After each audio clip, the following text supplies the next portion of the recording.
listeners from around the world. I'm Kristen Schwartz, licensed midwife and MC for Gold Learning. And here at Gold Learning, we are in the midst of the preparation for our Gold Lactation online conference of 2020. And before each conference, what we like to do here is get together with our speakers and get to know them a little bit and introduce them to our audience here. And with me today is Chauntel Norris. Welcome, Chauntel. Thank you. Hi, Kristen. Hi, it's lovely to have you here today. So thank you for Thank making you. time for us here. Thank you. So Chantel, I want to introduce you to our listeners. I know you are a doula, a childbirth educator, a certified lactation counselor, but you also have a bachelor's in African studies and psychology. So tell us a little bit about how you got into the birth world and the world of lactation with your previous background there. Yes, my undergraduate studies was, like you said, in African American studies and psychology. So I've Mhm. always been interested about what happens to African Americans, pretty Right. much across the diaspora, just various topics that relate to people of color. And so it just kind of randomly happened. I attended a home birth of one of my very good Aw, girlfriends. lovely. Yes, and her experience was so wonderful. She had a midwife, she had a doula there, but her experience was very different than what I experienced when I had my children. I had a traditional hospital birth with both of Mhm. my children, um, very much not in control of how that went. I felt like I was having things done to me and not really a Mm, part of mm. the process. And so to see how she was able to birth and to be able to be in control of her show, she was able Yeah, to do what felt natural for her. And so I said, I have got to be a part of this. Like, I think every woman should know that this is yes, at least an option. right, Even if she chooses not to, she should know that this is available to her. Because right. I felt cheated, I felt really cheated about, what my experience was. As many women as possible to know that, this was an option, Mhm. and that they could have empowered births. And so that's actually what led me into birth work. I got curious and started doing research about, how Yeah. can I help other Mhm. women to know about this? Yeah. And so at the time, midwifery was illegal here in the state of Alabama. Hmm. Interesting. So it wasn't feasible for me to move and try to go to midwifery school. So for me, doula was the next thing. Yes. I see. It makes a lot of sense too. So thank you for sharing your wonderful story there. And you mentioned you felt cheated in your own birth experience. It's I'm sorry to hear that really because and but that led you also when you experienced that wonderful experience with your friend there to your journey and seeing that as your mission and helping other women to have a wonderful birth. And you're absolutely right. I absolutely agree with you. Home birth, it might not be right for everybody, but having at least the information out there to make an informed choice, that is really important. So it's wonderful. So you got into this work and now you're helping so many women have a great birth experience. That's wonderful to hear. Thank you. And recently we had this is a topic near and dear to my heart. We had our midwifery conference here at Gold, and our keynote presentation was about the importance of Black birth workers, right? And we need more doulas of color, lactation consultants of color, because who else would be able to understand the dynamics? That woman, that family, with that background. So it's wonderful to see that you're out there and educating your childbirth educator, your doula, and doing such wonderful work out in the community as well. Um, and also you are Thank involved in you. another project, and that relates directly to the presentation you'll be holding here too. You are actually part of the Alabama Prison Project. Tell us a little bit about that. Yes. So I work with the Alabama Prison Birth Project. I'm a doula. I'm a childbirth educator. We have childbirth education classes every every week. And then I'm also I coordinate the Mother's Milk Initiative, which is the lactation program, the component that allows incarcerated women to be able to express their milk and get it to their babies. So Hmm. I Wonderful. work with them in that. That is wonderful. A great project. How did you get involved in this project? How did it happen? Um, Another story is there, of course. Um, but what happened is my brother, his partner was incarcerated when Oh, she had my niece.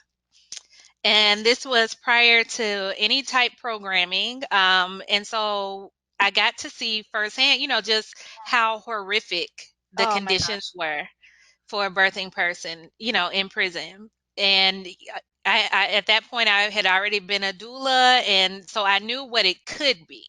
Hmm. And so to hear her experience about, being shackled to the bed, being, That's horrible. Yeah. just, disregarded, disrespected, not feeling cared for, it was probably the epitome of of a bad what when you think bad birth, it's pretty much for me the epitome of what I think of. Traumatic. Um, Very traumatic. Yeah. very traumatic experience for her, for the baby as well. Yes. Shortly after the birth, they're separated. Um, and so, mother is sent back to prison. Baby is sent. Thankfully for us, the baby was sent with family, but that's not always the case. Right. Right. Um, so that was what led me to becoming aware that this was even happening. Hmm. And so, not long after my niece was born, the the prison here for women, Tutwiler Prison, there was a lawsuit filed against them, because there were several things going on inside the prison that were concerning. But part of the outcome of that lawsuit was they had to provide gender responsive and trauma informed care. Hmm.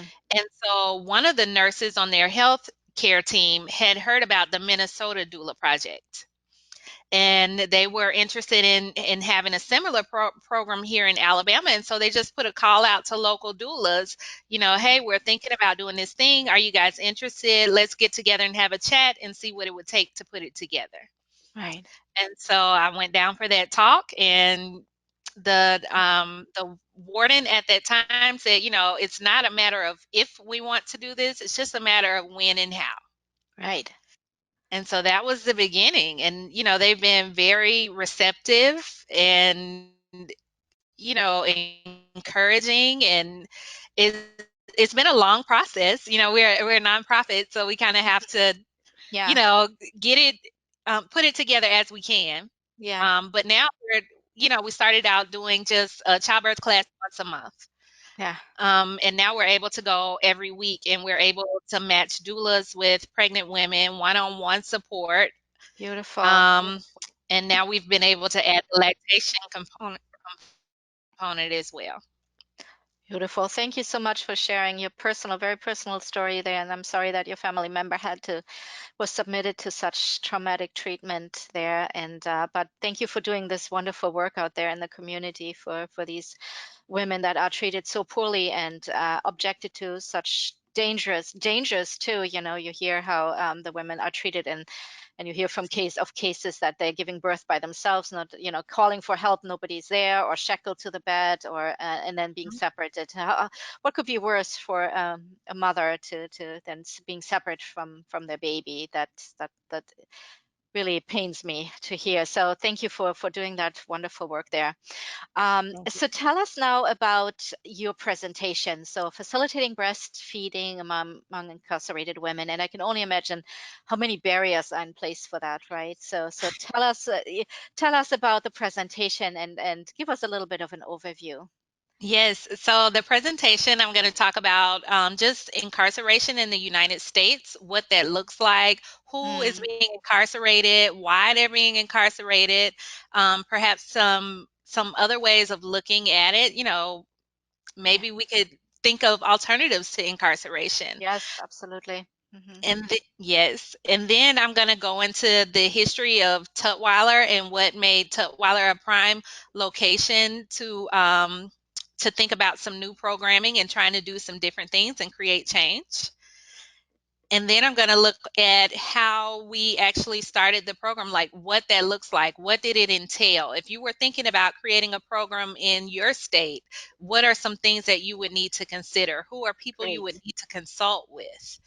Wonderful. Um, yes. And then, just actually taking a look at what the day to day process of running a lactation program looks like.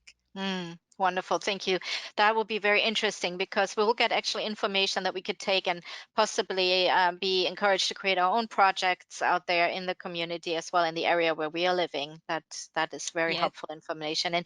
And yeah, and such an important topic because women are the fastest growing prison population, and for nonviolent crimes as well. And yeah, looking at alternatives to incarcerations because many of the women are in there for substance use so there is definitely a lot of work to be done. So if there's ways we can help that, and we're learning about it from you, that is absolutely fantastic. Thank you so much. Yes. Thank you. Thank you so much, Chantal, for sitting down here with me and chatting, and we are very excited about your presentation. Thank you. So am I. So Chantel's presentation, Facilitating Breastfeeding Among Incarcerated Women, will be live on April 6th of 2020. It's just around the corner. So for our listeners now to check it out, you can go to goldlactation.com, and there you'll find information not only about this presentation, but about all the other presentations in the conference. We have 26 expert speakers, a variety and broad range of topics. And this year we also have included panels, workshops, ask the expert, to have a truly interactive experience. So I hope to see you all at the conference. And thank you so much again, Chantel, for sitting down here with me. And I hope to see everyone at the conference. Go to goallactation.com. Thank you, everyone, for listening. Bye bye, everyone.